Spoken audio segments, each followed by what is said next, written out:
Nsanyusa okubalaba bannamawulire mwenna. Tubayise ono Oweekitiibwa Henry Ssekabembe Kiberu, wabaawo atamumanya awanike omukono, mubuulire gye bamuzaala, mubuulire byeddira, mubuulire n'ebirala bingi. Naye ye minisita wa Ssaabasajja Kabaka abatwala mmwe bonna abali wandoza muli bavubuka. Waliwo atali muvubuka? Waliwo atali bavubuka? Ye minisita wamwe w'abavubuka, ye minisita ow'emizannyo, ye minisita ow'okwewummuzaamu. Mbamanyi mwagala nnyo ekintu ky'okwewummuzaamu.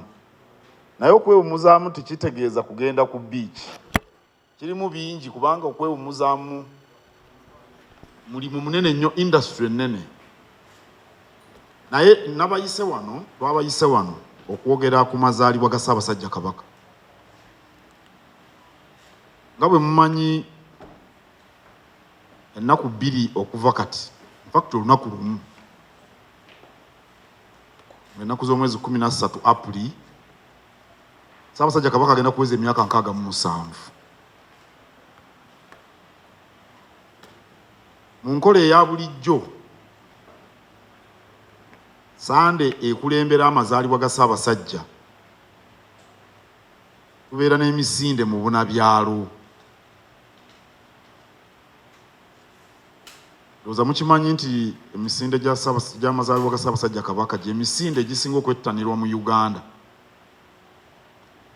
Ate ndowooza giri ku kifo kya 3 oba mu Africa, ne mu nsi yonna giri ku mwanjo ddala. Era nkakasa mukimanyi nti emisinde egyo si kudduka buddusi, naye tuba n'omulamwa oguba gulondoolwa nga bwe tujaguza amazaalibwa ga Kabaka. Kati emyaka 3 egy'emabega tubadde ku mulamwa gwa kulwanyisa Mukenenya, kubanga Omutanda yalondebwa aba kibiina ky'amawanga amagatte ekirwanyisa Mukenenya, UNAIDS, okubeera emunyenye y'okulwanyisa Mukenenya mu kitundu kino ekya Ssemazinga wa Africa. Tumugobewo obutasukka mwaka 2003. Kale bwe tuba tudduka tuba tulwanyisa ne Mukenenya, gwe mulamwa. Mu ngeri eyo twandibadde tudduse olunaku lwa jjo mu ntereeza eza bulijjo, tudduka Sande ekulembera amazaalibwa ga Ssaabasajja Kabaka. Naye tekyasobose. Okusooka emijoozi gyakatuuka, gyatuuse naye gyakatuuka. Era wenjogerera emijoozi mwe tunaddukira girina ab'omusolo. Bannamukago aba Airtel bali mu kulondoola bya kugisasulira, kugifulumya. Kyekisooka. Ekyokubiri, Omutanda taliiwo, tannaba kudda. Kale ne tulowooza nti ensi tusaana tugitegeeze, era tujja kudda mu nnaku ntono tubabuulire ddi lwe tunadduka.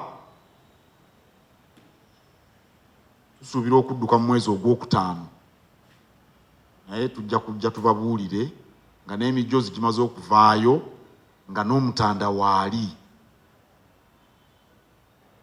Awo nno tubasaba mutegeeze Obuganda n'ensi yonna, abantu baleme kwebuuza lwaki tetwadduse. Omutanda bw'anadda tujja kubabuulira ddi lwe tunadduka, era tujja kubasaba mukunge nnyo abantu okwettanira emisinde gino, nammwe kennyini mugyetabemu. Birthday. The day after tomorrow, on the 13th of April, will be the Kabaka's birthday. He will be turning 67. As you may be aware, every preceding Sunday, the Sunday preceding the Kabaka's birthday, is when we have the Kabaka's birthday run. In that case, we should have run yesterday, because yesterday is the Sunday preceding the Kabaka's birthday. The Kabaka's birthday usually has 2 purposes. The first one is to celebrate the Kabaka's birthday. The second one is to highlight a particular theme, especially related to health. And for the last 2 years, I think this is going to be the 3rd year, the theme is the fight against HIV/AIDS with men in the lead. I'm sure you are aware that the Kabaka is the goodwill ambassador appointed by UNAIDS to banish HIV/AIDS out of this part of the African continent by the year 2030. It's an important theme because our own existence is about health.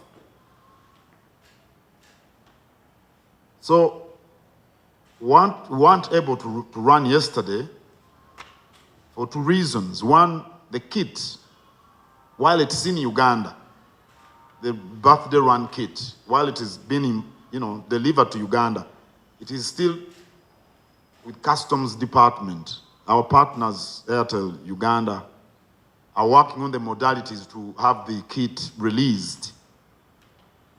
Secondly, the Kabaka is still out of the country. As you know, he flags us off. So for those 2 reasons, we didn't run yesterday. We are hoping to have the birthday run somewhere in May, but we shall let you know the actual date quite soon, I expect, and after the Kabaka has returned from Europe. So we request you to disseminate this information. We request you to spread this information far and wide so that the people get to understand why we didn't run yesterday, and also that we shall run in due course when the Kabaka has returned to his kingdom. Thank you.